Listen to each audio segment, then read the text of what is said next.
Hello YouTube, this is Sadako24 here, and this will be the final part of my video series on the Scream movies and how they relate to the current Israel-Palestine conflict, how they become embroiled in the Israel-Palestine conflict for that matter. You know, it's kind of ironic that perhaps unfairly, perhaps it was kind of quite trollish and crass of me, I suppose. When Melissa Barrera Melissa Barrera was fired from Scream 7, fired from the franchise essentially, not long after October the 7th. Obviously, a lot of things happened since, and one of which, significantly, one of the things that happened since was, of course, the Washington shooting, was the murder of Yaron Lazinski and Sarah Milgram. They were two Israel embassy staff who were actually in a relationship together, who were gunned down by one of these pro-Palestine lunatics, Elias Rodriguez.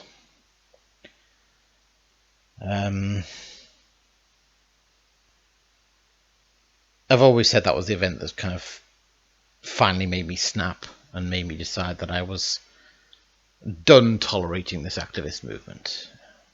It's like it's strange. It's like, you know, for so long, you know, the Palestine movement has existed.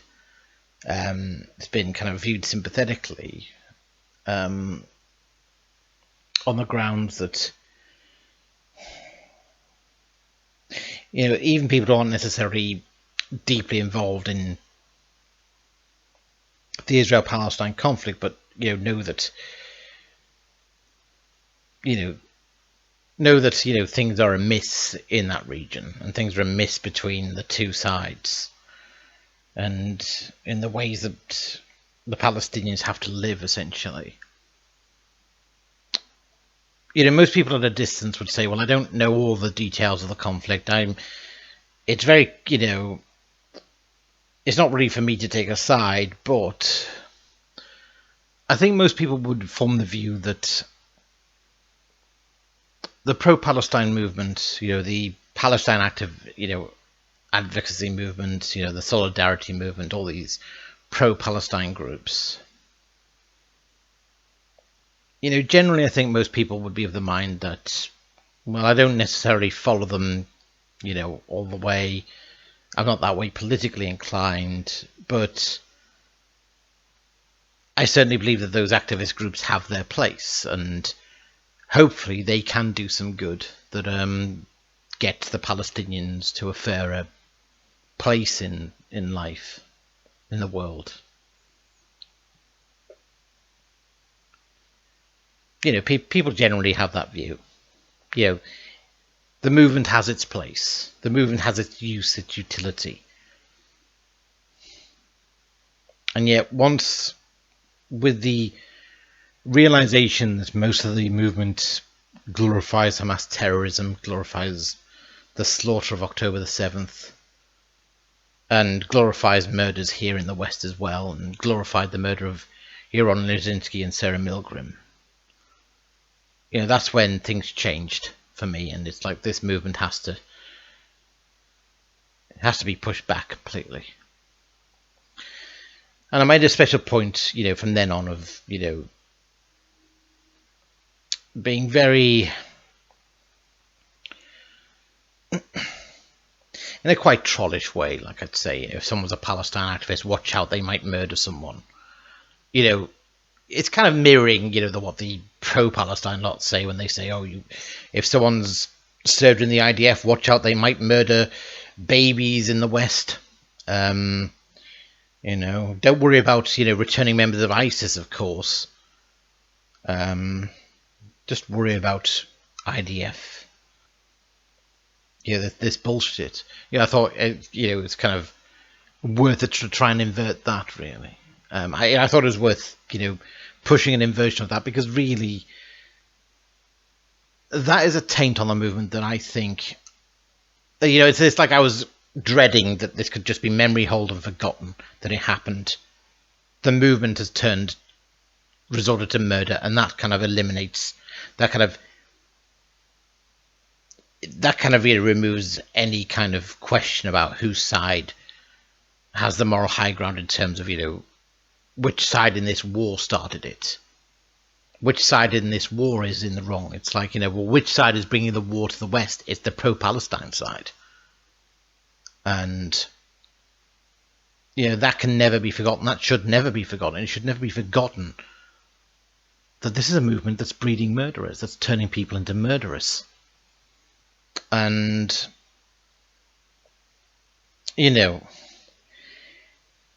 partly because of what happened with, the murder of Yaron Lejinsky and Sarah Milgram. And it might sound like I'm being crass when I did this, but, I would kind of always make a point if, it wasn't long after that one of the first of these aid flotilla missions to Gaza set out. And I made a point several times in my post to say, you know what, because Greta Thunberg was part of that. And I kept on saying, you know what, Israel, as far as I'm concerned, has every right to destroy those boats, has every right to bomb them, sink them, kill everyone on board, because, who's to say these Palestine activists aren't going to be just like Elias Rodriguez and just as liable to be willing to murder for the cause? Treat them like a lethal threat now. That's what you got to do. That was my stance, basically, after the murder of Yaron Lejinsky and Sarah Milgram. And it's become even more my stance since the Colorado arson attack and the massacre at Bondi Beach. It's no secret that attacks on Jews are rising worldwide. Footage pours in from the UK, Canada, and France. Firebombs, car rammings, stabbings targeting Jews. In December, the devastating attack on a Hanukkah party in Australia that left 15 dead. In D.C., 2 Israeli embassy workers were assassinated. In Michigan, just last month, a man drove his vehicle into a temple. In the U.S., hostile ideas about Jews come both from the left, where, quote, anti-Zionism is often intertwined with anti-Semitism, and from the right, where a new wave of conspiracy theories has emerged with force. And all of this is fueling interest in self-defense within the Jewish community. So when we got closer to Scream 7 and there was all this controversy about Melissa Barrera being fired, I made some rather trollish posts, and maybe they weren't particularly fair to Melissa Barrera. But I was saying, well, if she's pro-Palestine, they probably had to fire her because, who's to know she wasn't going to bring a gun and start murdering her co-stars. I was being ridiculous about it, hyperbolic about it, but it was to make a point of never let the pro-Palestine camp let it be forgotten that they've endorsed murder, they have committed murder, that their movement is a murderous one. It's not a peace movement. It's not a human rights movement. It's a movement based on murder. It's a movement that exists to essentially glorify murder, glorify terrorism.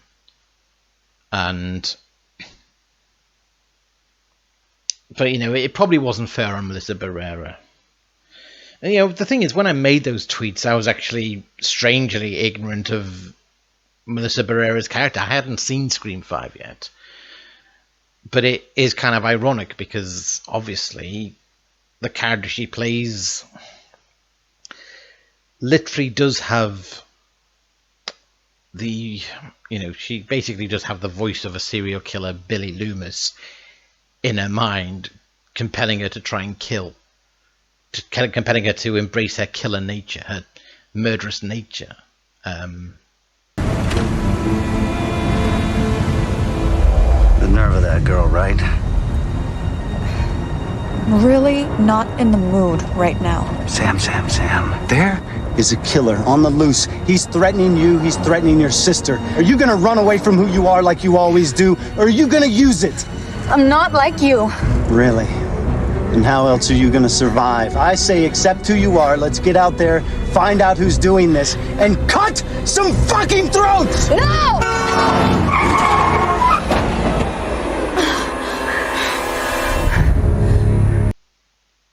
there is a big point of that, of the fact that she can't seem to find a sympathetic ear for that, to talk about that conflict within her, and how in both Scream 5 and Scream 6 she is confronted with situations in which, you know, she has to fight for her life, she has to kill, and she has to deal with a killer who and you know, in order to defeat a ruthless killer, she has to get ruthless herself. She has to become murderous herself in order to kill him before he kills her, you know.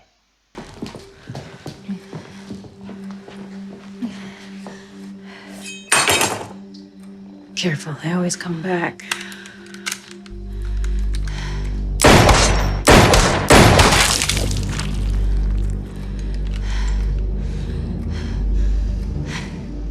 Okay then.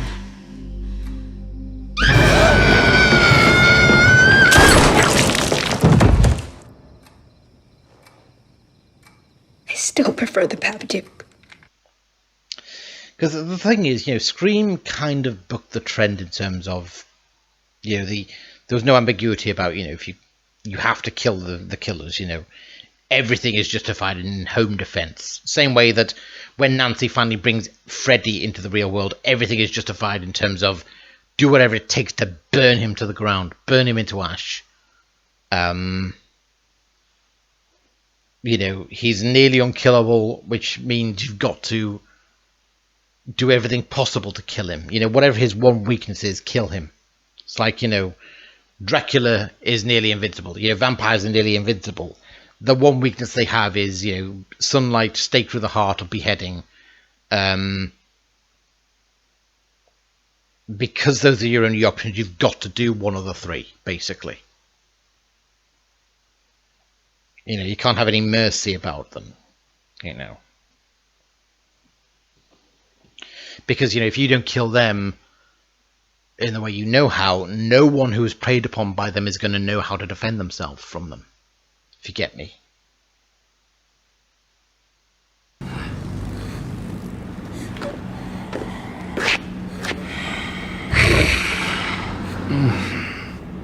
Breath mint?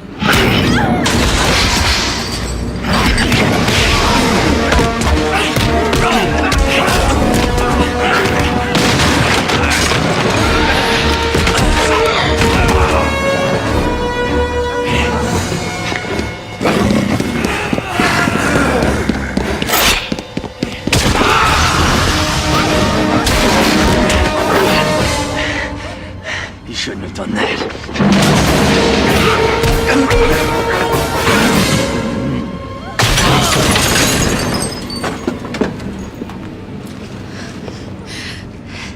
Oh my god. They were... Go home. Thank you. Get away from me.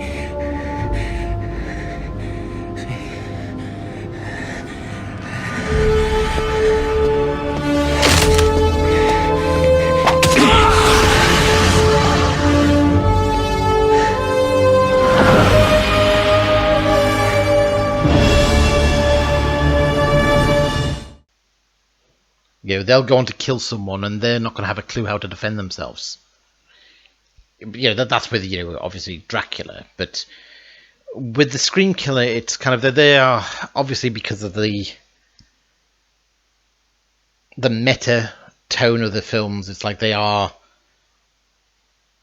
it's like, you know, the events are kind of being authored by fate, and fate is kind of, in a way, preserving the villain of the story.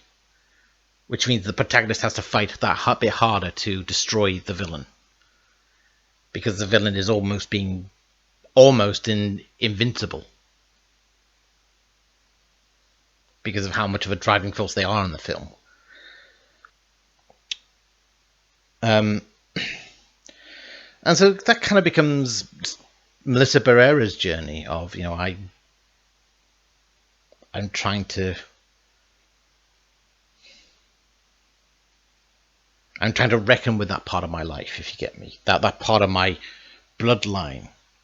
I'm trying to reckon with having been the survivor who survived by basically becoming like the killer, essentially, becoming, surrendering to that murderous frenzy, which you have to do because the killer's obviously on a murderous frenzy, and it's a question of which one of you kills the other first, if you get me. And this is, of course, something very, very difficult for Melissa Barrera's character, Samantha Loomis, who has to confront these demons. She has to reckon with that, the voice of her father in her head telling her to kill. And,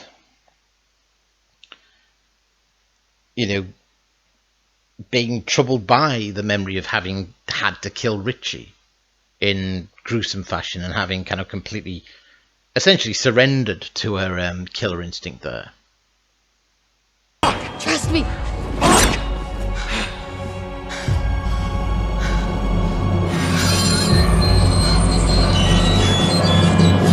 have to let me go.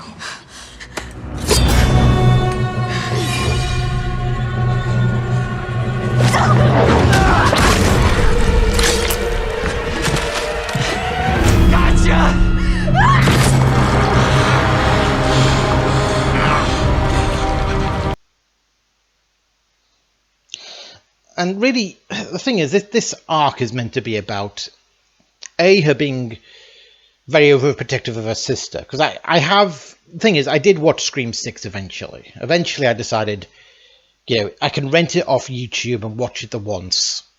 Maybe once I've watched it, I'll be ready to watch Scream 7. I still, at the time of recording, have not seen Scream 7 yet, but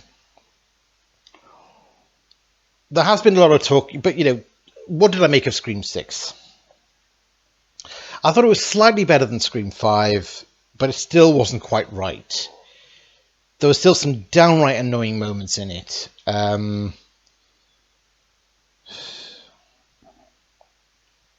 character of Mindy really annoys me, and the thing that annoys me most about it, of course, is that she is meant to be the new Randy, the one who explains the rules of the horror movie. And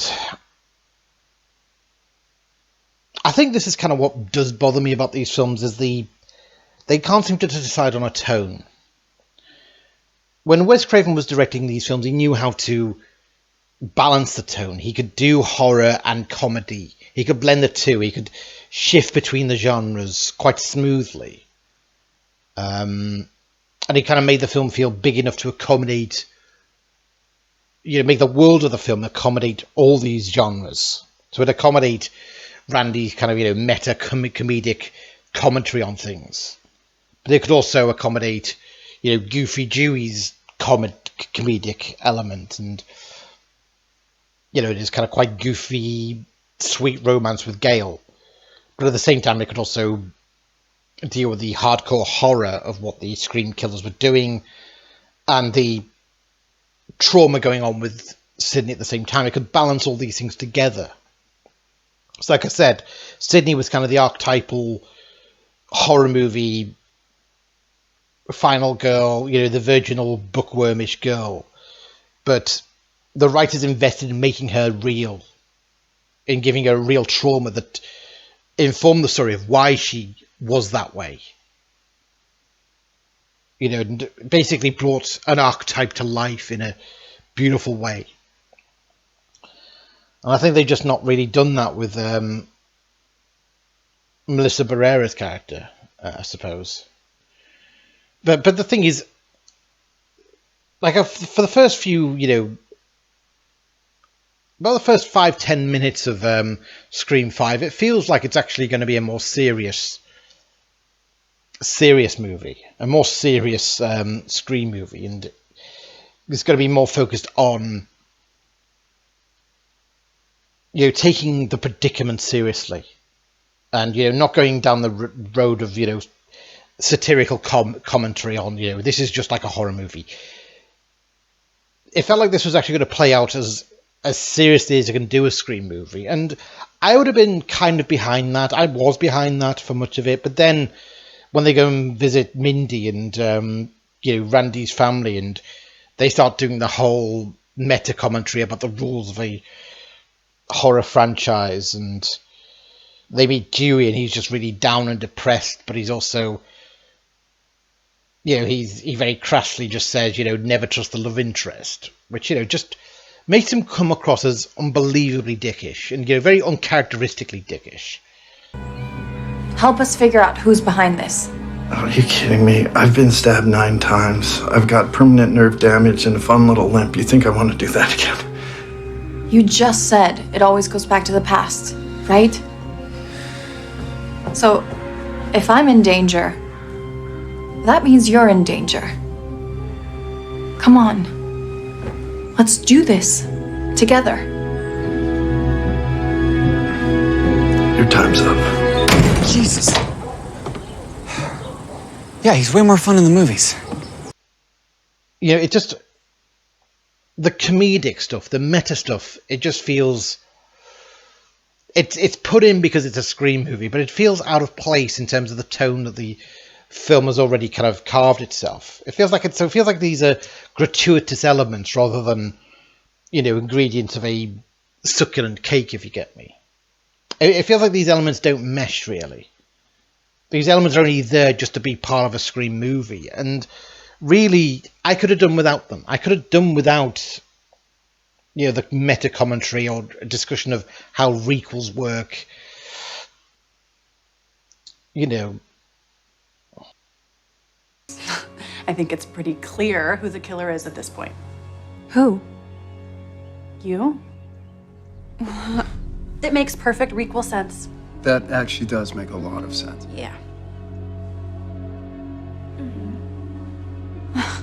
Fuck this. I could have done without it, really. And so, yeah, tonally, I thought the film got it wrong. Tonally, the film didn't feel very flexible, and so, the comedy fell flat for me, really. It just felt... Again, it was just, this wasn't Wes Craven's attentive directing that could make the transitions from one genre to another kind of feel seamless and natural and welcome. It was just, it was watching, a wannabe, essentially. But, the big part of the arc, of course, is the idea that maybe Melissa Barrera's character is going to finally succumb to the temptation to become like her father, succumb to the killer instinct, as it were. You fight or flight kind of thing, and you fight like hell, basically. Here's the thing. Scream 5 hints that Melissa Barrera might be becoming like Billy Loomis at the end when, of course, she finally kills Richie. She actually says, this is the moment, of course, where she succumbs to the serial killer instinct, to kind of, Billy Loomis's nature, and just completely stabs him in a frenzy. Stabs him through the throat and then stabs him in the chest repeatedly. It's a very overkill kind of dispatching of the villain.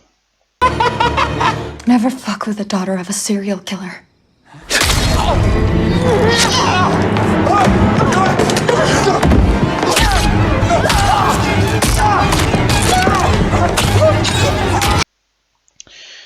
Now, this is supposed to hint, of course, that this is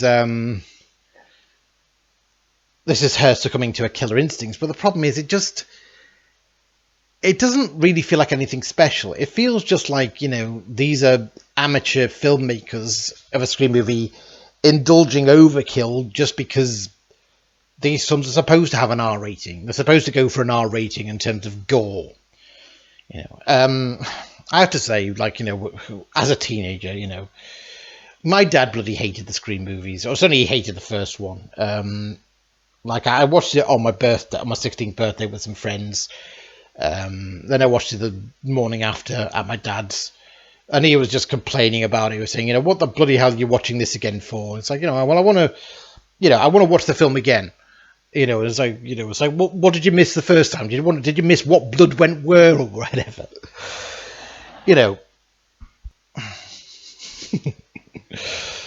That was my dad.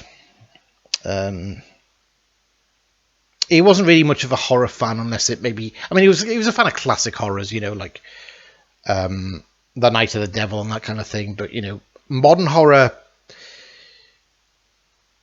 He liked Alien. He liked kind of sci-fi horror. So he quite liked Alien. He quite liked Predator. He quite liked The Fly, I suppose.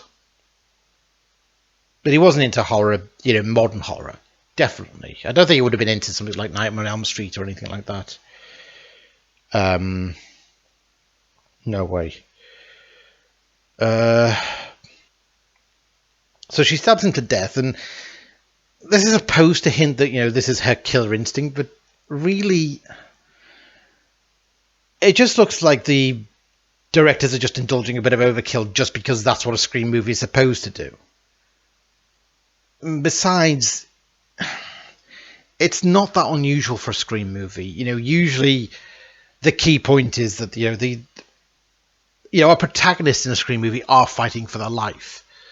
And they are, to a degree, that means they are going to go some considerable difference when it comes to home defense and, you know, excessive force to defend themselves from a lethal killer who is out to kill them.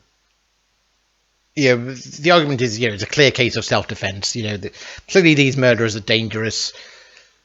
You know, you have the right to defend yourself. But with that, there is that extra element of, you know, these are horror movie characters. So to a degree, you know, they might just come back from the dead one last time for a final scare, in which case you've got to put the bullet in them just to make sure that they stay dead. And, you know, I thought that was just the nature of the Scream movie. So when Samantha does this to Richie, it doesn't seem that special. It doesn't seem that out of the ordinary of what one of the protagonists has to do in a film like this. You know, it's just like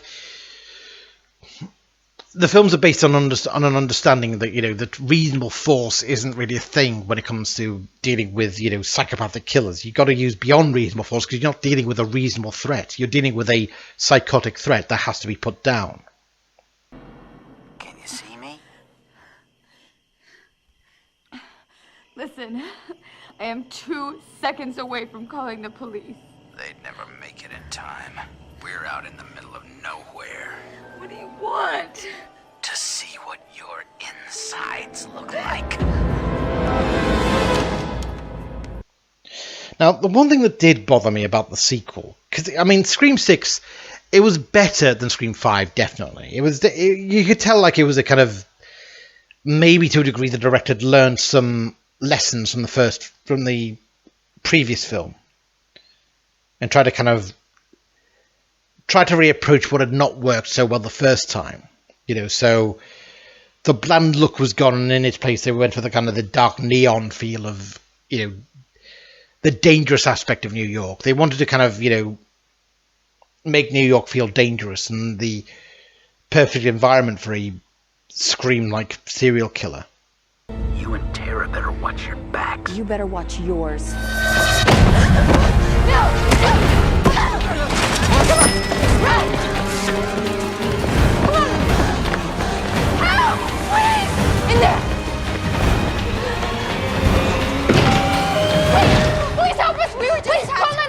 There's a fucking line here, girls. I'm telling you, sir.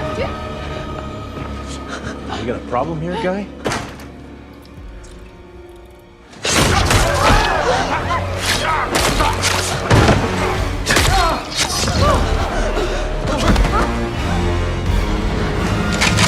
Hey!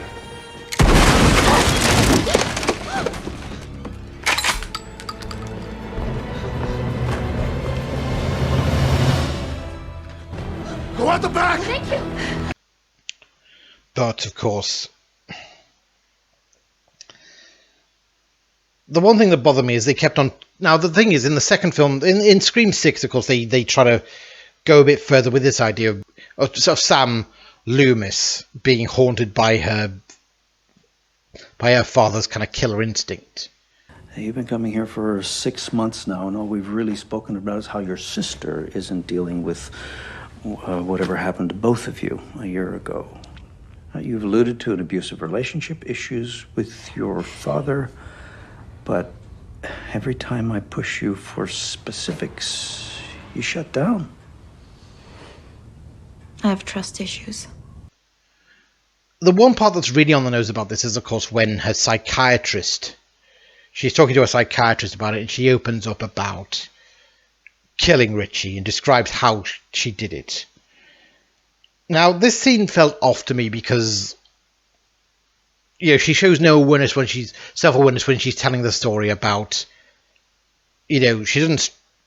Usually, if I had been her and I was telling my psychiatrist that I'd killed the person, I would actually say, I would probably feel the need to stress it was self-defense. They were trying to kill me. To me, it was self-defense. I wouldn't just casually say, I stabbed them to death. Then again, if I was the counsellor, I probably would try to be a bit open-minded to the fact that maybe this is a situation which they felt under threat and they had to do this because they were dealing with a threat.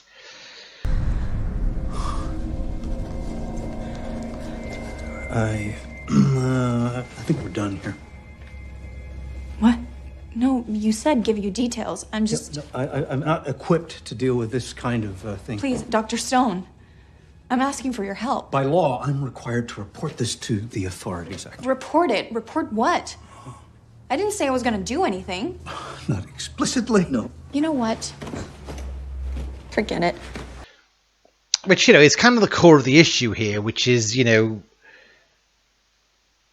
this ridiculous anti-Israel sentiment seems to be based on framing the IDF as being unhinged psychopaths who are likely to just randomly kill people just because they have, conducted war operations in which they have to kill, enemy jihadists.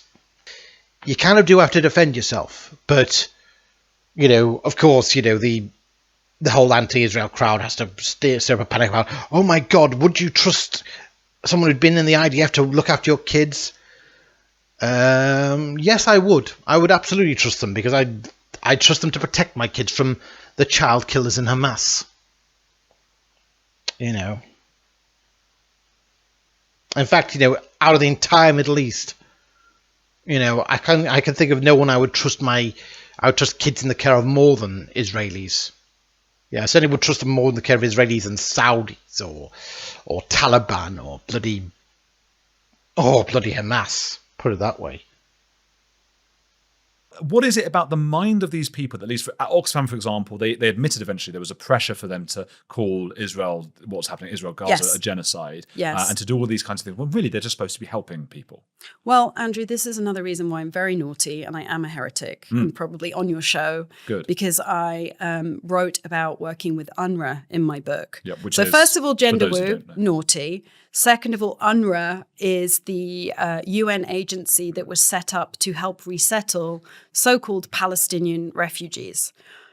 Interestingly enough, there was a similar organization set up simultaneously almost called UNCRA, which was to resettle South Korean refugees, 1.5 million of them, so almost 3 times as many, and it shut down after 3 years because they got resettled. So... what was happening to South Koreans? The ones in North? After the Korean War, there were a lot of refugees. Simultaneously with UNRWA. So UNRWA was set up after the formation of the State of Israel. Oh, I see. It goes back that far. It goes back that far, right. Yeah. Okay. It goes back to the Nakba. Okay. But also to put this in context, I was very lefty. I'm Labour, working class, Norwich. I wore a keffiyeh to school way before it was cool. And so went to work on this project because I wanted to save the little Palestinian babies. Of course I did. That's what I had always wanted to do. And when I worked with this agency, it became very clear very quickly that it was essentially just a tool to indoctrinate children and turn them into child soldiers. The chapter in my book is called My Brother is a Martyr, My Cousin is a Martyr, My Uncle is a Martyr. So we did thousands of interviews with young kids in Gaza and West Bank. It was my job to code them. And that means you have to pull out the words that are used most often so you can get a picture of what's going on. And the key word that came out was martyr. Wow. Not I want to be, doctor when I grow up, or a lawyer, or I'm doing this or that. It was martyr, martyr, martyr. I actually coded it over Christmas. This was the second time I cried in my job, and thought, this organization has given more money to these people than any other group of people in the history of international aid.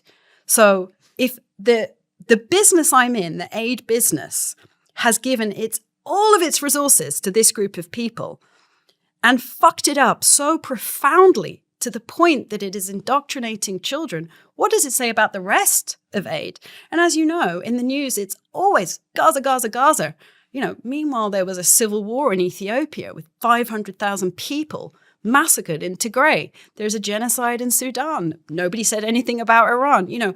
Gaza and West Bank Nigeria, we could go on and on. But this is the instance that gets all of the attention, all of the aid money. Why?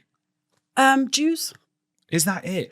I think it is. Listen, mate, I'm Catholic, okay? Yeah. I'm British, I'm Catholic. I have no dog in this fight, supposedly. Yeah.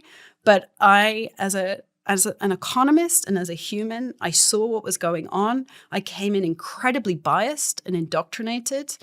And I had to rethink the entire understanding that I had about UNRWA and the Palestinian issue.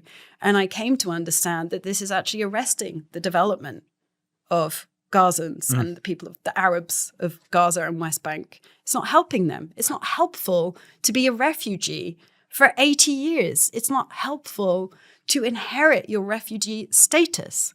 No other refugees inherit their status. So what would the alternative, what should be happening? They should have been resettled. Where? In the 50s. They were resettled. That's it, the end. If you were living somewhere. So UNHCR, right, which has a much smaller budget than UNRWA, is the UN agency for refugees. And they have an understanding that you either go back to the country you're from or you resettle. And if you resettle, you are no longer a refugee. We're done. Yeah. And that's what happened with the Koreans. They resettled. They got on with their lives. That's what happened with the Jews from the Middle East. They all got booted out and they ended up in Israel and they went, oh, okay. There wasn't an UNRWA for them. For those, millions who got booted out of Iraq and, all of the countries that they were pushed out of, and they just got on with it. So it was a sort of terrible tool to keep this animosity alive. And, it's not good for Gazans. I work with Gazan NGOs. It's not that I'm now over here and I was over here. I work with people who want to build peace. I worked with gay men who were killed in Gaza, who were part of the movement, We Want to Breathe. We want to be free of Iran, our Iranian overlords, not the Jews.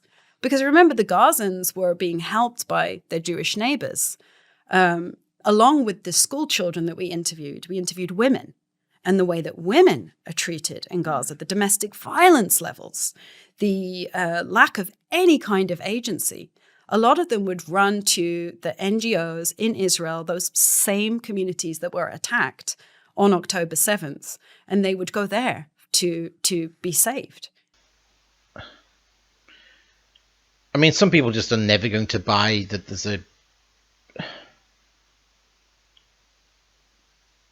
they're just not going to question what has come from the videos of Israel and Gaza. They just think they automatically have to believe the worst in the Israelis, and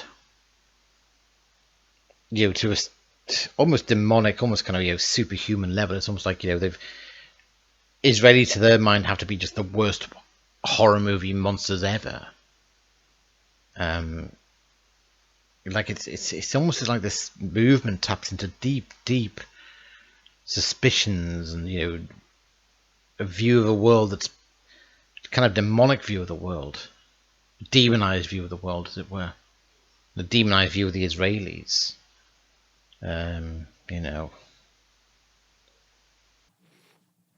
Only 1 in 4 British Muslims, revealed in a poll last year, believe that Hamas carried out murders and rapes on October the 7th. But they accuse the IDF of by the way, I mean, it's a very weird one because, I mean, having been embedded with the IDF, I don't think any IDF soldier goes into Gaza thinking, look at all the women here I can, if I know they don't. It's an obscene libel against the Israeli soldiers. But this is, of course, what Hamas did and what they boasted of and what they filmed and put out to the world.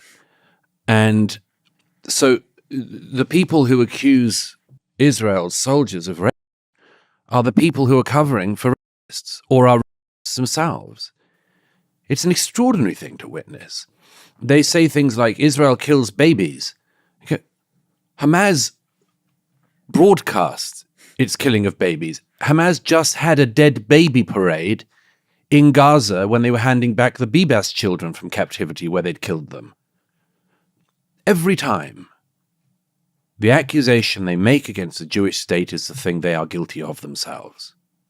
So their objective and their desire to wipe Israel off the map, which is one of their objectives, seems to a lot of people kind of difficult to understand. Can you talk a little bit about that? Yeah, we can talk about that. So basically, Iran, there's two types of Islam. There's Shia Islam and Sunni Islam.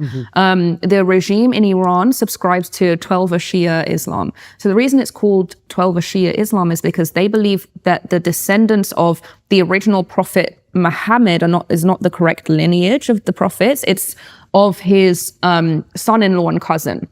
So the 12th Imam, which was Prophet Mahdi, so there's this theory called Mahdiism. This Prophet Mahdi was said to have gone into occultation, so he went into hiding around 937 CE.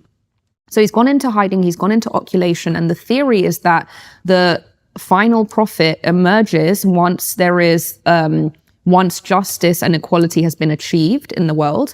And the thing that achieves this justice is that the last drop of blood of Israel falls. So the end of Israel brings back the final prophet. Oh, yeah. I've never heard this. That's fascinating. Yeah. So it's a religious thing. It's a prophecy thing. Yeah. So they need to destroy Israel. They need to destroy Israel, correct. So that's why, for the prophecy to be fulfilled. Exactly. So that's why, that's now how you get into the proxies of the regime, right? So you have the regime almost immediately after the regime comes into power so it comes into power in 1979. Within the next 2 years, between that 1981, they create Hezbollah. So Hezbollah is essentially a second IRGC, which was created for the purpose of destroying Israel from the closest possible border. Because as you said, Iran's not close enough to Israel to be able to accomplish that. So they were like, okay, let's take Lebanon. Let's put an army of the IRGC in Lebanon, which is what the is the IRGC? Sorry. The Islamic Revolutionary Guardian Corps. Okay. So this is okay. So the system in Iran is like this. You have a regular government, which is, for all intents and purposes, just symbolic because it's under the so you have the supreme leader. The system is called Velayat Faqih. You have the supreme leader, and underneath the supreme leader, you have the IRGC, which protects the supreme leader. And then you have the regular government, which is parliament, judiciary, and executive, the president. But all of these are under the rule of the supreme leader. So the IRGC essentially protects this system of Velayat Faqih, the supreme leader system. So the second IRGC is created in Lebanon, which is Hezbollah. So after the revolution is successful, Assad comes to Iran to congratulate Khomeini and says, what do you need? And Khomeini says, we need a passage to Lebanon to create this second army to destroy Israel. So they go through Syria, and they come down in northern Lebanon. At the same time, this is like around the same time that, remember, Israel's now in southern Lebanon. And this is why the Western world often says that Hezbollah was created in response to Israel's occupation. Well, that's completely false. First of all, Israel was occupying the south of Lebanon at the time to remove the PLO that were throwing rockets into Israel. And in fact, the Lebanese in the south were actually allying with Israel to help take out the PLO, the SLA. Hezbollah's coming down in the north, and it's basically killing everybody who's not submitting to their rule. Even Shiites, even Shiite Muslims, Sunnis, Christians, basically everyone. They start engaging in a series of terrorist attacks, bombing the American embassy in Beirut, kidnapping Americans, killing them. Then it goes into like the kind of Iran-Contra affair, blah, blah, blah, blah, blah. Whatever. Anyway, the whole point is that this regime creates its proxies in order to start satisfying its goal, which is the destruction of Israel. And that's how it ends up also funding and providing training and assistance to Hamas and the Houthis, basically all in furtherance of the same goal. So I'm guessing that they don't really particularly care, the Iranian regime, which is funding all these proxies, about civilian casualties. It's not just that they don't care, it's that they need civilian casualties. It's part of the propaganda machine. So you can't turn Israel into a pariah state, right, which is the goal, that everyone thinks this is the most evil state in the world, unless Israel its hand is forced into striking areas where they've put, munitions in schools and in hospitals and places like that, right?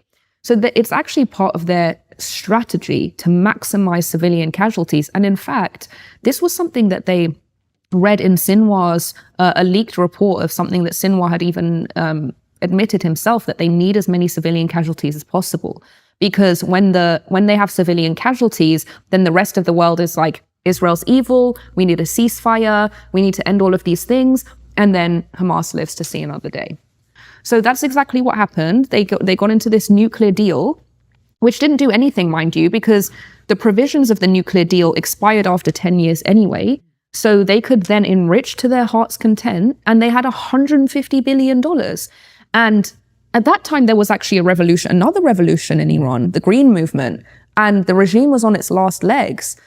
And they ended up empowering the regime once again, and Obama comes out a few years later and he's like, oh, you know what, I made a huge mistake. I should have stood with the people of Iran to help them take out the regime. But that was what they believed at the time. They thought diplomacy would... Yeah, they thought diplomacy would sort this out. And you said something which made me think that, do you think the war with Iran is inevitable between Israel and Iran at this moment? Between Israel and Iran... Well, it's kind of already happening, isn't it? Yeah, there kind of is a war already, yeah. But, I mean... More? Yeah, I think more's coming, yeah. And do you think it's inevitable, really? Yeah, I do think it's inevitable because you have... it's at the point now where everyone is hitting back from the last hit. And, I mean, it's going to require one party saying, I'm completely just... abdicating this. I'm not going to continue with this, and I don't see why either one of them would do that. So yeah, and the regime has already come out and said that it's going to strike back on Israel after the previous attacks. But what's so interesting about this is when I hear people who are talking about this, particularly people on the left, and look, they've got their concerns about Israel's conduct during this war, but they never talk about Iran. They never talk about these Islamic fundamentalists who are funding this. And let's be honest about it, tragic as it may be, the Palestine situation, the Lebanon situation, they're essentially proxy wars for this coming conflict, which is going to be really serious. And you think this could actually spark something even more serious as a result. So I guess my question is, why are they not talking about that instead of talking about what's going on in Palestine? Well, the thing is, it's all linked. And so when people think that this is like a gotcha, where they say to me like, oh, but what about the casualties in Gaza and Lebanon? I'm like, that's exactly what I'm saying. You don't see what's at the root of this. We're not disagreeing that these casualties are a problem. We're disagreeing about what's the cause of these casualties, because you're obviously only capable of one layer of thought. If the only thing that you can see is that this one is striking this one and that must be the problem, you can't see what's going on behind this. You can't see the amount of munitions that have been lined in these civilian homes. You can't see the terror tunnels underground. You can't see the fact that October 7th happened. They kidnapped these people. They've taken them to Gaza, they've refused to return the hostages. They've refused to disband. And they're strategically locating themselves. They're positioning themselves in and among civilians. They're putting their munitions around civilian areas where the camps are, so that when Israel does strike, you have these secondary explosions. Like, nobody wants to talk about any of that stuff, right? Nobody wants to talk about jihad being at the root of all of this, much less, I mean, they won't even consider Hezbollah and Hamas being at the root of that, much less going back a third layer of thought to go back to the Islamic regime in Iran. They can just see that first layer and that's it.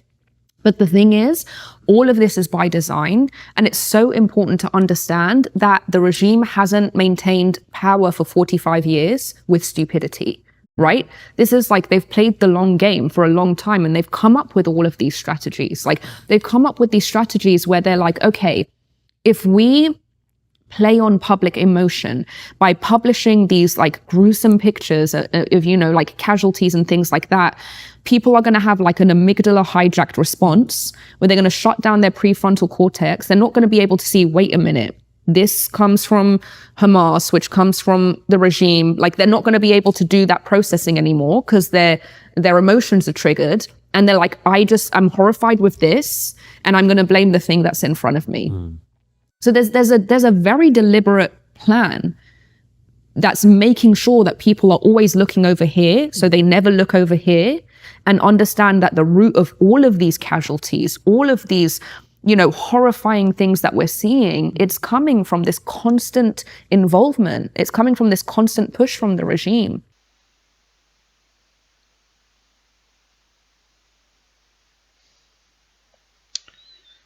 But I think what it kind of comes down to is the idea of crime scenes. Crime scenes, basically. You know, the Scream movies, of course, depict crime scenes. And obviously October the 7th was a horrific crime scene.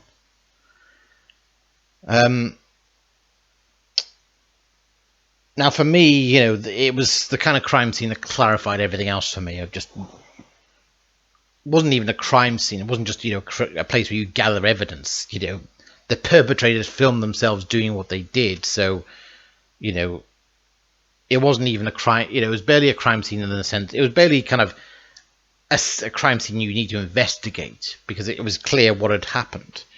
It was clear who had done what. The perpetrators didn't even protest their innocence. They proudly proclaimed their guilt. And all these ridiculous conspiracy theories about, you know, and any theories about the IDF, you know, and the Hannibal Directive being part of what led to the death toll. You know, seems strange that Hamas never filmed that, if you get me. But, you know, it's an obvious crime scene. October the 7th is an obvious crime scene committed by very brazen, blatant jihadists who are proud of what they do, are sanctimoniously proud of what they did and what they're doing. And they even phoned home and bragged to their families at home what they did. Now, Israel has been accused of committing war crimes in Gaza, and what I've realized kind of quite quickly in the course of this war is the problem with war zones is it is very difficult to, you know, the concept of war crimes kind of feels strange to me. It sounds strange to me because essentially war is a state in which, you know, violence is given a permission slip, and violence has to be given a permission slip. You know, both sides are engaging in violence against the other. You know, one cannot, you know, be passive against the other or civilized against the other, because it's a fight to the death between the two sides. You know, violence gets a permission slip. Ruthlessness gets a permission slip, and certain things are expected to happen in every war. You know, certain tragedies are expected to happen in every war. There's always going to be collateral damage. There's always going to be civilian deaths, and you know, both sides are going to because both sides are basically trying to kill each other. You know, so the idea of war crimes is a very, very strange thing to me. Because war is criminal. War kind of necessitates, you know, a permission slip to be criminal, to be violent. You know, license to kill, essentially, you know. You can't win a war without killing, basically. So the notion that, you know, the normal notions of what's criminal and what's civilized have gone out the window. Civility has failed, basically. That's why war has happened. So, you know, there's that counts against the idea of a crime scene. It's like, well, you know, a crime scene, you know, someone was killed in the middle of a shootout. That's what happens in war. That's not, it's ridiculous to describe that as a crime scene. But also, crime scenes are incredibly difficult to, you know, in war, you know, when it comes to war crimes, you know, crime scenes, you know, treating a battlefield like a crime scene, treating a war-torn country like a crime scene is kind of ridiculous. It's kind of absurd. You know, a crime scene, by definition, is something you can investigate where a horrific murder happened. And, you know, where you can investigate that there was an equilibrium, there was a normal status quo, which was upset by this horrific crime.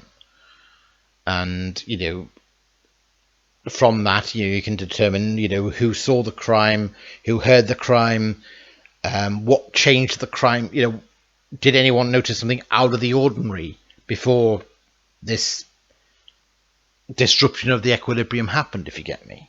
Of this disruption of the status quo happened, if you get me. The Hind Rajab Foundation was established in 2024 by several volunteer lawyers and activists determined to use both national and international justice systems to hold Israeli soldiers to account for their war crimes, crimes against humanity, and genocide in Gaza. Our incredible research team is capable of tracking the Israeli military as it commits crimes across the Strip. We know where and when these crimes are occurring, and we know who is committing them.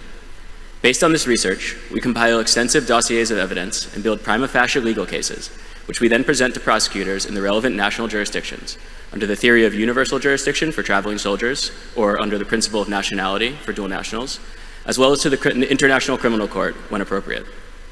Crucially, our work focuses on the rank and file Israeli soldiers, from the commanders down to the lowest ranking infantry. The choice to focus on the rank and file, to cast as wide a net as possible, is not motivated by a desire for easy wins, as if such a thing were possible in the present environment. The culture of impunity that undergirds the daily atrocities committed in Gaza permeates all levels of the Israeli military. Even if high-ranking officials face scrutiny or arrest warrants, and even this has been woefully lacking, individual soldiers feel themselves beyond the reach of the law. This is readily apparent from the brazenness and glee with which Israeli soldiers document and publish their crimes on social media. In order to begin breaking this culture, states must impose consequences, not in a piecemeal fashion, not on a few of the worst individuals, but on all of them, everywhere. Only a concerted global effort will puncture this wall of impunity. This is why international mechanisms, though welcome and though an important aspect of our work, are not and ought not be the primary actors in bringing Israeli genocidaires to justice. International mechanisms, as we have seen, move slowly and suffer from a lack of resources and from a vulnerability to political meddling. They are therefore ill-equipped to handle the vast number of perpetrators who must be brought to trial. Instead, action must be territorialized. States must make themselves into sites of accountability. A crime scene in war zones, the idea of treating a war zone like a crime scene is ridiculous because, war zones are chaotic. Everyone is shooting at everyone else. Everyone's trying to kill everyone else. People are kind of, fleeing to evacuate. Armies are moving on the advance to try and get one over on the other. The idea of treating a battlefield or the the scene of a war as a crime scene is kind of ridiculous. It's just it's absurd, really. As more and more filings are submitted, evidence against individuals creates, in a pointillist fashion, a composite picture of the totality of Israeli criminality in Gaza. a picture which becomes overwhelming in its horror. The political case against Zionism, then, is bolstered by the legal cases against its enforcers, and vice versa, thus increasing the prospects of success with each filing. The law is clear, and the tools necessary for state action have long been available. The problem is only one of political will. Like working a muscle, states become more comfortable and familiar with the long dormant tools at their disposal, the more they're compelled to use them. And the more states so compelled, the more they are collectively able to protect one another from political backlash and to articulate and enforce a vision of international law which truly applies to the weak and the powerful alike. It is my sincere hope that one day soon, these trials will take place in the courtrooms of a free Palestine, before Palestinian judges, before a Palestinian jury. That will be true justice. But until then, it is the legal obligation of every state in the world to prosecute the Israeli genocidaires wherever they may be found. To that end, esteemed members of the jury, we urge you in your report to stress the legal and moral duty of all states to undertake these prosecutions in their national courts in order to achieve a modicum of justice for the victims and the survivors, and to begin breaking Israel's wall of impunity. Thank you.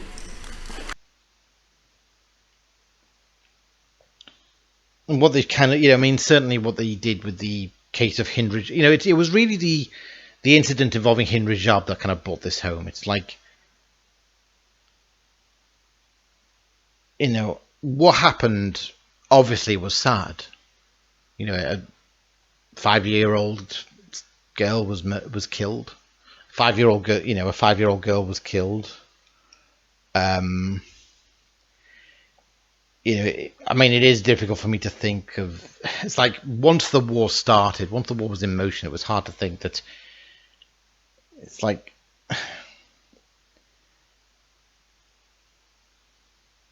I almost kind of think, her death was inevitable the moment Hamas started this war. What chance of life do the Palestinians have when Hamas bring this vengeful war upon them all? Obviously it would have been lovely if, Hind Rajab could have grown up, had a whole life ahead of her, but it wasn't to be. And the main reason it wasn't to be was because Hamas decided to do this insane thing of starting a war with Israel. And Israel has to retaliate massively to deter Hamas or other terrorist groups like them from thinking they can get away with committing an October the 7th too. The West doesn't understand that you cannot conduct warfare against an intractable enemy like this in a civilized and polite way. The only way to do warfare and to win in the Middle East is to fight like you are in the East, not the West. It is the Middle East, not the Middle West, in the words of Rabbi Meir Kahana. That's the reality of the Middle East. You don't fight this with Western diplomacy. You crush these people and you annihilate them. Oh, what about the children, Patriot Nurse? Check this out. Those children have an unfortunate reality that they are born to parents who are psychopaths and sociopaths. And no one likes to see children who are killed on either side. But when these children's parents use them as shields and hold their babies up, like we think of baby carriers holding your baby front as a cultural statement that, I'm part of the attachment parenting movement and I love my baby so much I want to carry them. No, they strap their babies to themselves so they can explode them with bombs. Like that's what they do. They are functioning on a culture that is old, and that is Bronze Age, and it can't be fought with post-Enlightenment weapons and ideals. But when Hind Rajab's death, I think, you had kind of all these NGOs and, the Hezbollah front group, the Hind Rajab Foundation, which is just basically just a front group for, Hezbollah terrorists, saying that they've, they had somehow kind of gained the kind of legal grounds to demand investigations into IDF soldiers they were convinced had done the killing. And it's like, well, look, obviously the fact that these are terrorists, these are members of Hezbollah tells you they're not trustworthy. They're not someone you can trust to impartially investigate. The agency has confirmed cooperating with the Hind Rajab Foundation, whose director openly called himself a former Hezbollah member and is tied to the extremist group's financing networks. It's a move that contradicts Europol's own values and raises serious questions about security for Jewish communities across Europe. The HRF was launched in Belgium in 2024 to file cases accusing Israel of war crimes. But behind the scenes, the HRF's leadership has long-standing ties to terrorist networks and a record of radical, anti-Semitic rhetoric. The HRF's true mission: use international courts to target Israeli and American soldiers. They filed a sweeping complaint at the International Criminal Court, naming over 1,000 IDF soldiers, including dual U.S.-Israeli citizens. They gathered data using open-source intelligence, social media monitoring, and leaked details of IDF personnel. This means the HRF is attempting to hunt soldiers abroad, even in countries where Israel and the U.S. have not agreed to ICC authority. Financially, the HRF is linked to opaque networks, shell companies, and channels tied to Hezbollah's fundraising operations. Terror-affiliated media actively promote the HRF's efforts, confirming their place inside an extremist ecosystem.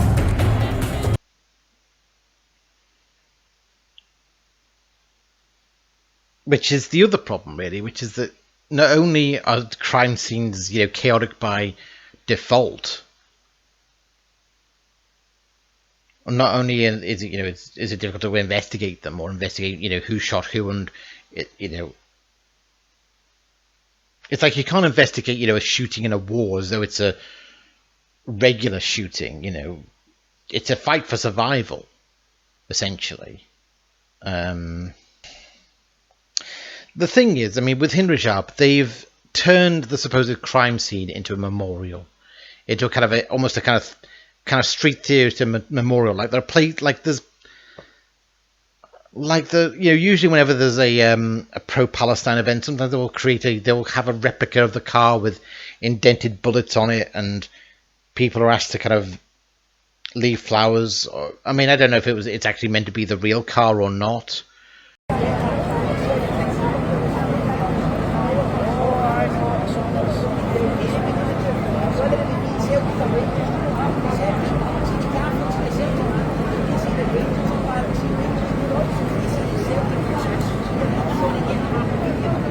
But it's the idea of almost turning the event into a spectacle, into a kind of sentimental spectacle of this girl was killed by Israel here. Pay your bringing the war close to home, as it were. It's kind of ridiculous. Nothing in the evidence stands out to me as saying that it was by the intent of the IDF that she was killed. It just sounds like Hind Rajab was caught in the crossfire in a perilous situation in which, IDF soldiers were vigilant to the fact that they could be ambushed at any point by Hamas terrorists, and the absolutely tragic, awful shooting of these 3 hostages as they were coming out.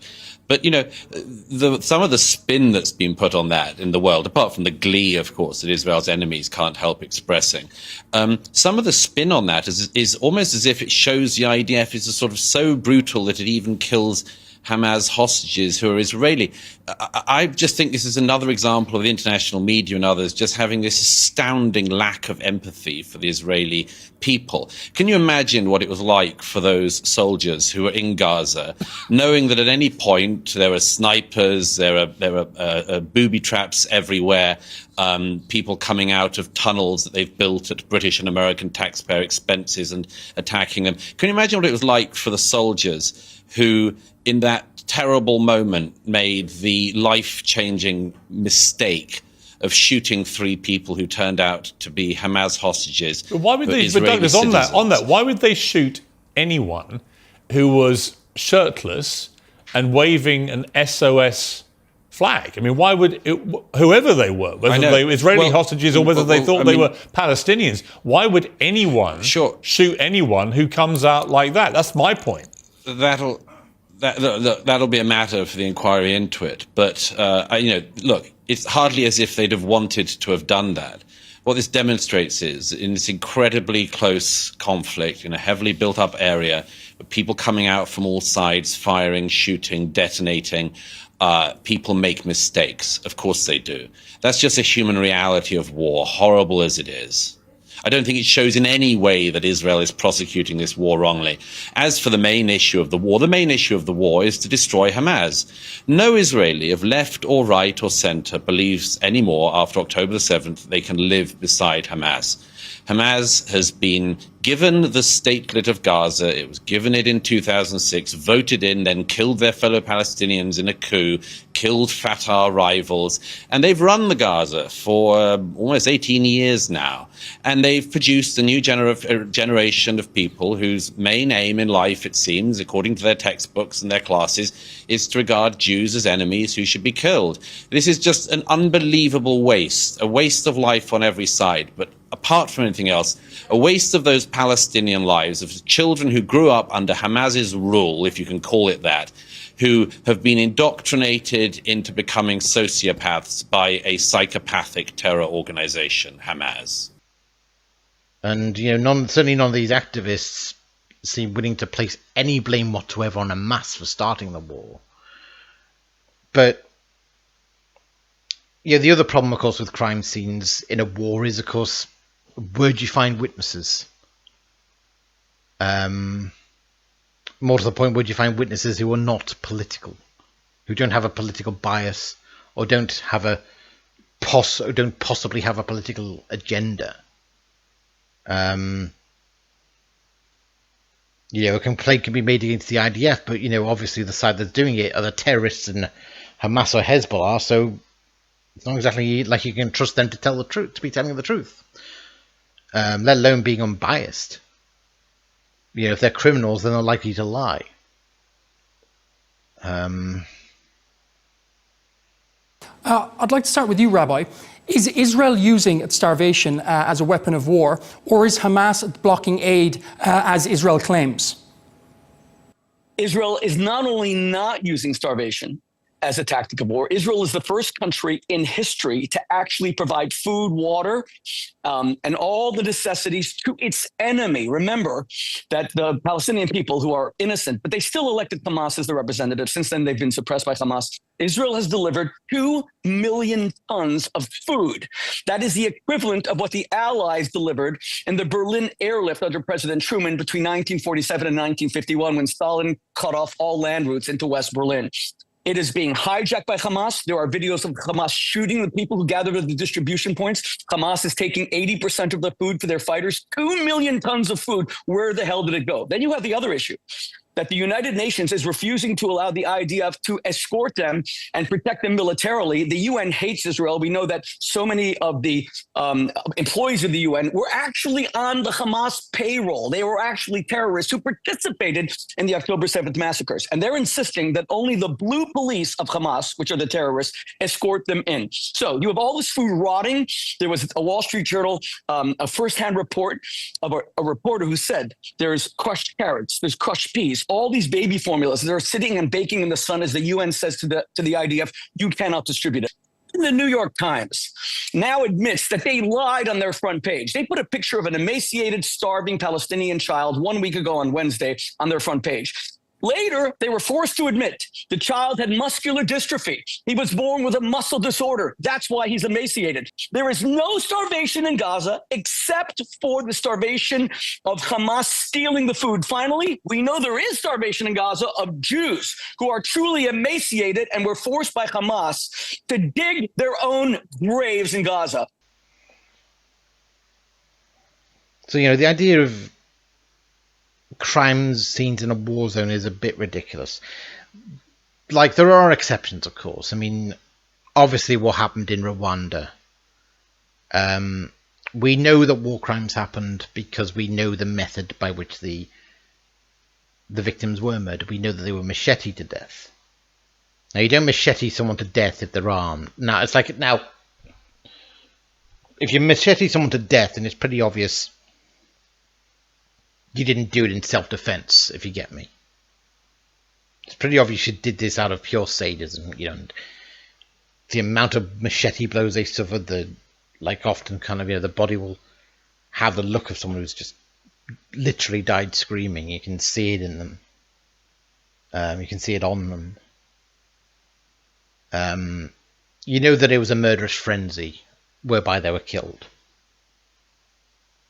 So, in the case of the Rwanda genocide, of course, we know war crimes were committed. We know that the murders were war crimes. But there was no ambiguity about was it self-defense, was it combatant versus combatant, was it the fog of war? No, it wasn't. Everyone knew what they were doing. The method of which they were killed shows sadistic intent to kill the unarmed. Like it's kind of the method of killing removes all ambiguity, whereas if the Israelis are kind of at war with combatants, if the method of killing is through bullet fire, gunfire, then that doesn't necessarily prove anything. I mean, because the thing about Hind Rajab, of course, is that it's clear that the entire pro-Palestine movement, the NGOs are desperately trying to. It's like they've been desperate to try and frame Israel as the new Nazi Germany for decades. It's like they can't resist pushing this idea that the Jews became the Nazis. The Jews, the abused became the abusers.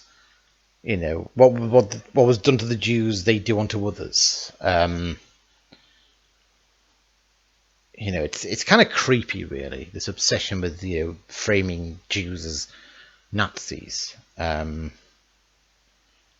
And obviously, if the Jews are supposedly the Nazis, then Gaza has to become, well, the walled-off concentration camp, as Norman Finkelstein says. And it makes a horrible sense that Hind Rajab has become the Palestinian Anne Frank. Or certainly the pro-Palestine movement is desperate to portray her as the Palestinian Anne Frank. And obviously it's clear the similarities that the pro-Palestine camp want to go for. Anne Frank had a diary, which is a kind of recorded testament of when she was alive. Hind Rajab had that recorded voice message to the emergency services when she was requesting the Red Cross to come and rescue her, and she sounded terrified. The voice of Hind Rajab, which they've made a movie out of even. Usually as a kid you're taught about the Holocaust and you're taught about Anne Frank because you think it's going to have a happy ending. You think she's young. Obviously young kids don't die in movies generally. Usually films have a happy ending. Anne Frank, there was no happy ending. It was she was a diary accounts that she was hiding,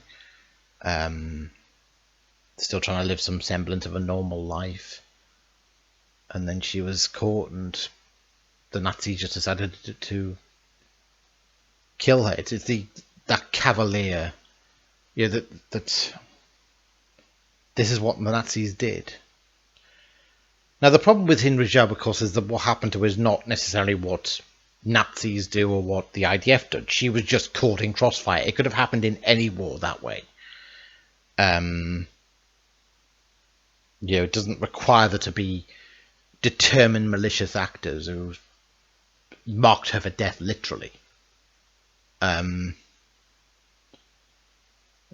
the NGO community is desperate to paint the IDF as that. They're determined to. I don't know why, but they are. I mean, some people just are never going to buy that there's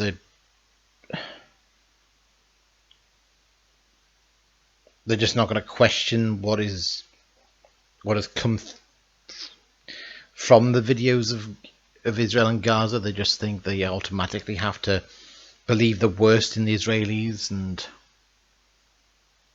to a almost demonic, almost kind of superhuman level. It's almost like they've Israelis to their mind have to be just the worst horror movie monsters ever.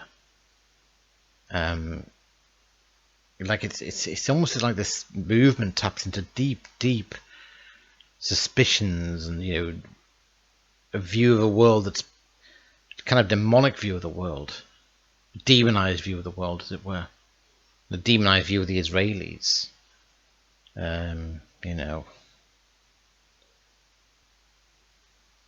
Ironically, in the opening of Scream 6, ironically, there's that even plays into Scream 6 to a degree. The business of rumors spread against Melissa Barrera, against Samantha Loomis. Obviously there was a second Woodsboro killing spree, and Richie did the killings. Sam killed him to stop him and killed his girlfriend as well. It was part of the killings. But once they'd done that,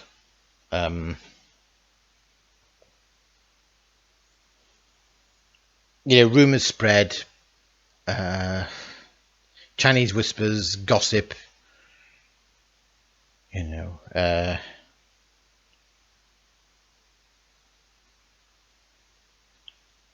kind of twisted the story that to paint the idea that Melissa Barrera, that Samantha Loomis actually was the killer, and that she framed her boyfriend and killed him somehow.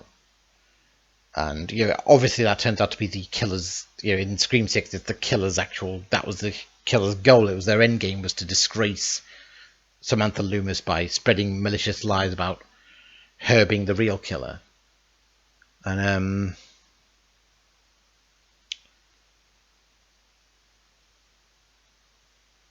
it's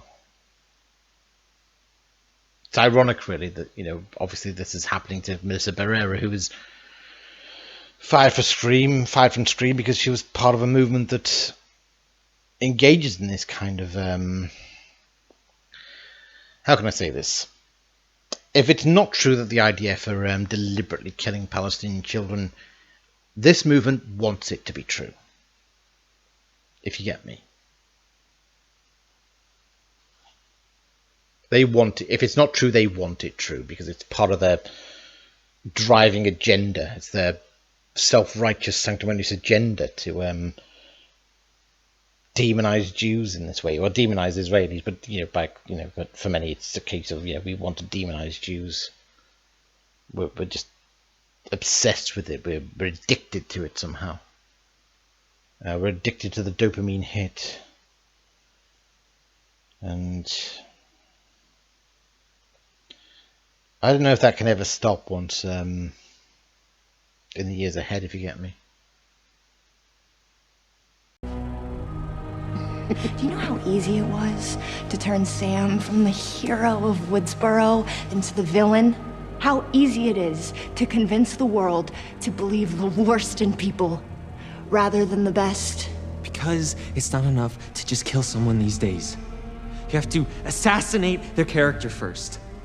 So when Dad here discovers your horribly mutilated bodies, posed with Sam wearing her father's mask, he'll say some poor dumb bastard read on the internet that you're the real Ghostface and took matters into their own deluded hands. Exactly, that's why it's a perfect alibi. And all the best lies are based on the truth. You're a killer, just like your father. No, I'm not! Yes, you are, you motherfucker! You killed our brother! What are you talking about? You said your brother died in a car accident. No, you sweet dumb thing. He died in Woodsboro. At the hands of your bitch sister. So that's one similarity between the Scream films, is that even though each film ends with the Ghostface killer's dead, somehow the next film involves successors who are strangely willing to treat what happened to those, what happened to the previous Ghostface killers, as a dare rather than a warning. It's like they'll attack Sydney again. They don't seem to fear that Sydney might kill them too, the same way she killed their predecessors.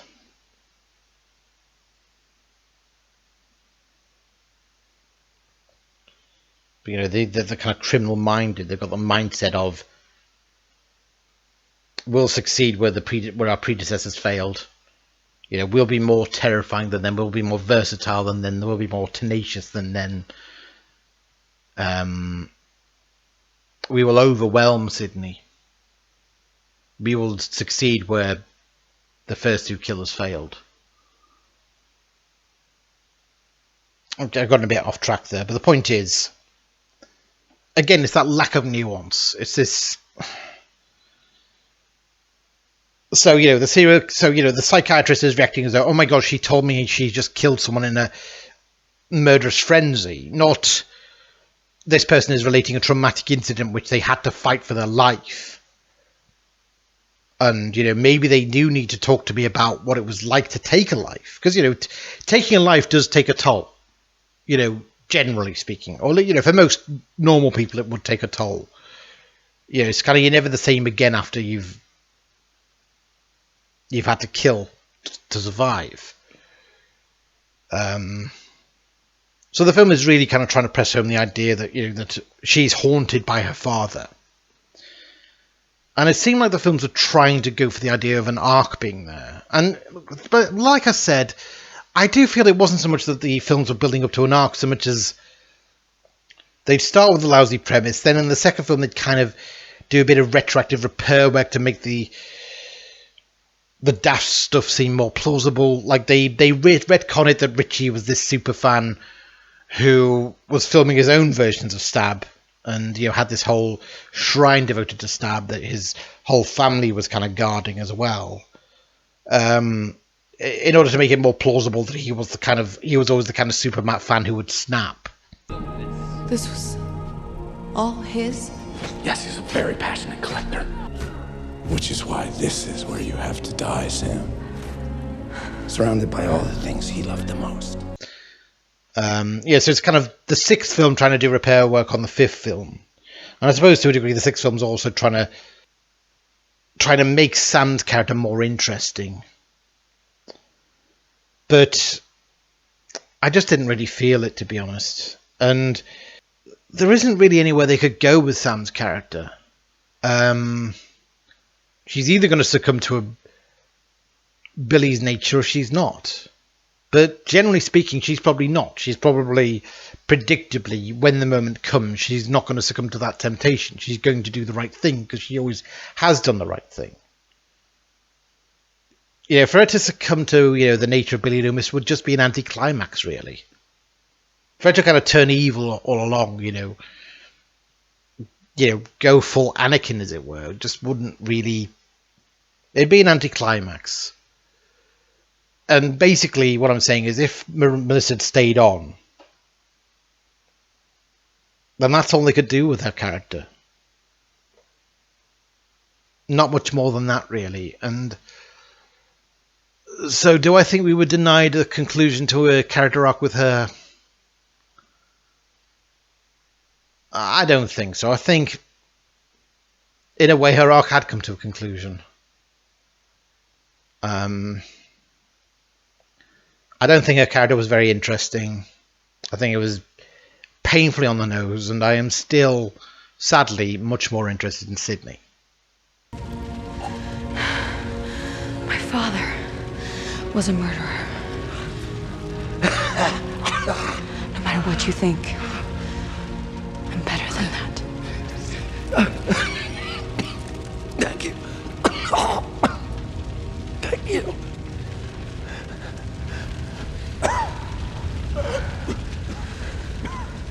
But you did fuck with our family, so.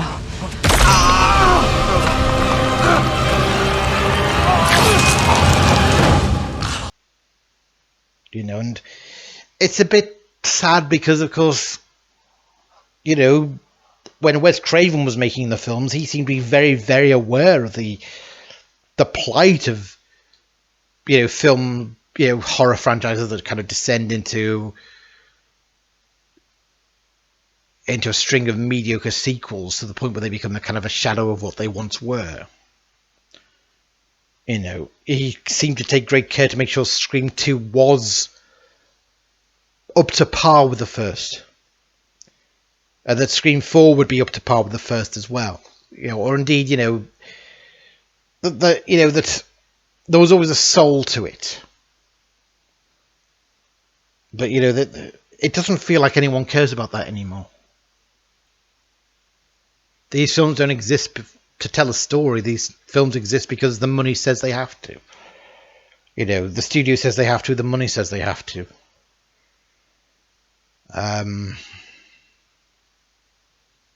Scream 7 might be different because Kevin Williamson's involved, I suppose, and, Sidney Prescott's involved. So, it's hard for me to share the sentiment that Melissa was robbed, if you get me. Also, that Melissa's character was robbed. I mean, maybe they did the actor dirty, I don't know. But the character, I can't think of anything more interesting they could have done with the character, really.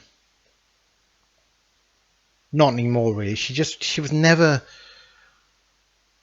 I don't think she was ever worthy of the focus of being the new Sydney. The new protagonist. I don't think she was ever worth that focus. She was just half finished, really. Half finished and not very interesting.